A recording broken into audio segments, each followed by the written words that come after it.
VP, as we're speaking right now po, merong ongoing House probe.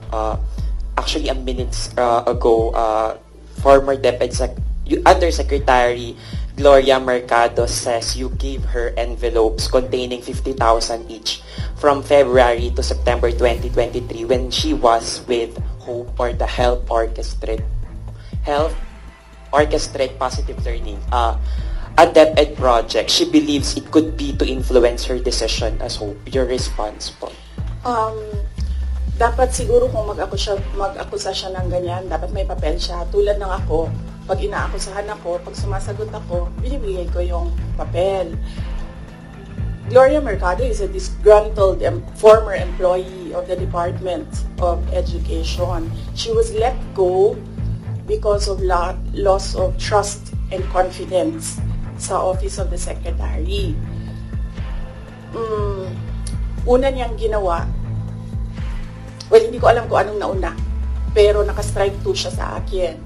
Ang una niyang ginawa, nag-solicit siya ng 16 million pesos sa isang kumpanya on paper using my name without any authorization from the Department of Education. Bibigay ni JC sa inyo mamaya yung papel. Kalagay doon.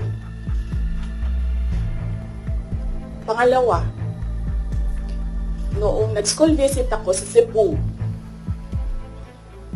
merong lumapit sa akin na teacher. Sabi niya sa akin, Inday Sara, masakit sa loob namin na mga teachers kami na nasa field. Tapos merong humahawak ng teacher items na wala dito sa aming probinsya o wala dito sa aming region. So, pinakwento ko siya. Iyon naman yung purpose ng aking mga school visits, diba, sa iba't ibang lugar naman sa. Sabi ko, one-on-one tayo, kwento mo lahat sa akin. And then it turned out, ang HR mismo ng Department of Education, our Undersecretary, took a teacher item from Region 7, nilagay niya sa central office for a non-teaching task. Ginawa niyang executive assistant niya. Ang apelido nun, Villar. Meron niyang paper trail. So, nung bumalik ako sa central office, tinanong ko, totoo ba na meron tayong teacher item galing sa Region 7 na nandito sa atin? Totoo daw, nasa HR. HR pa mismo ang gumawa ng parang injustice sa teachers namin sa field. So, on that second point, hindi ko na pinalampas. Sinabihan na siya na there is loss of trust and confidence. And you should go. And then she said na, pwede bang mag-retirement na lang ako instead na paalisin ninyo ako. Kasi ang tagal ko na, matanda na ako. And then sinabihan siya, okay, sige. You go. So she's a disgruntled former DepEd employee. At yan yung dalawa na rason kung bakit siya pinaalis. May papel yung 16 million na solicitation niya. May papel yung teaching position sa Region 7 na kinuha niya. And my experience sa kanya, ayoko, factual lang ako ayoko atakihin yung pagkatao niya. Pero when she was HR of the Department of Education, meron kasi akong time dyan for our USEX and ASEX na hindi execom. So, pinapapunta ko yan sila kung sino man yung merong concern, sino yung may problema, pumunta kayo sa akin, mag one-on-one tayo. So, one of those times na one-on-one kami, siniraan niya yung isang USEC, isang ASEC ng Department of Education. And bago pa lang kami nun. In fact, pag alis ko, 2 years lang kami. Very, very new. Na nagulat ako. Kasi HR ka eh. Pag HR ka, hindi dapat ikaw yung mag-pause ng away-away sa loob ng institusyon. Dapat ikaw yung maging peacemaker. But siniraan niya yung isang ASEC and isang USEC sa akin mismo. And nagulat ako. Why attack the ASEC or the USEC sa kanilang pagkatao? Hindi naman trabaho. And then, ganun din ang ginawa niya. Nung umalis na siya sa Department of Education because of the 2 points, lumipat siya sa Senate. One of the offices of the senators, then nandiyan yan siya ngayon.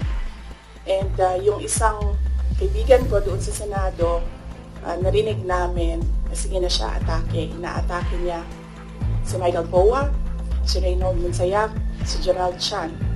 Nang iyan ngayon yung nakapangalan sa kanyang statement. Kaya kami, nung nagbasa siya kanina ng statement, hindi na kami nagulat. Kasi naririnig na namin sa opisina, dyan sa Senate, yung mga pinagsasabi niya after she was let go. I think, hindi lang siguro niya matanggap na kasalanan niya kung bakit siya pinalayas sa Department of Education. Pero hindi din talaga namin matanggap na magsusolicit ka sa isang private company on paper 16 million. And then, kukuha ka ng teacher item sa field, gagawin mong EA sa central office. Hindi pwede yun. VP, in relation to that, since you brought up yung names po ni Attorney Poa and Attorney Monsayak. So, during the probe earlier, she said that yung reason daw kung bakit daw siya nilet go ng DepEd nyo po was that she disagreed daw with Attorney Monsayak's suggestion that bidders in the DepEd computerization program just discuss it among themselves to avoid failed bidding. Ngayon ko lang narinig yan. Sa kanya ko lang narinig yan. Pero ako ang nagsasabi, kasi I was the one who fired her out of the Department of Education. Yung dalawang rason na yon, ang rason kung bakit siya pinaalis sa Department of Education. And as I said, may papel yon. Ibigay namin sa inyo ang papel.